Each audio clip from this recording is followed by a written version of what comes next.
মেহেরপুর জেলা জাতীয়তাবাদী দল বিএনপির মতবিনিময় সভা অনুষ্ঠিত হয় সোমবার। বিএনপির ভারপ্রাপ্ত চেয়ারম্যান জনাব তারেক রহমানের নির্দেশে খুলনা বিভাগের অন্তর্গত জেলা ও মহানগরসমূহের সম্মেলন সফল করার লক্ষ্যে মেহেরপুর জেলা বিএনপির মতবিনিময় সভা অনুষ্ঠিত। মতবিনিময় সভায় উপস্থাপনা করেন সাবেক ভিপি মোক জাহাঙ্গীর বিশ্বাস।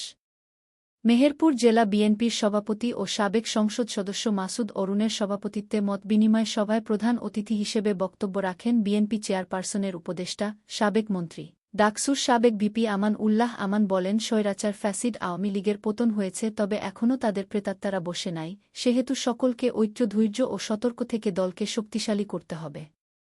বিশেষ অতিথি হিসেবে বক্তব্য রাখেন খুলনা বিভাগীয় বিএনপির ভারপ্রাপ্ত সাংগঠনিক সম্পাদক আনন্দ ইসলাম অমিত, খুলনা বিভাগীয় বিএনপির সহসাংগঠনিক সম্পাদক বাবুর জয়ন্ত কুমার কুণ্ড, বিএনপির তথ্য ও গবেষণা বিষয়ক সহ সম্পাদক মোহাম্মদ আমিরুজ্জামান খান শিমুল, সাবেক সংসদ সদস্য ও মেহেরপুর জেলা বিএনপির সভাপতি মাসুদ অরুণ বক্তব্য রাখেন।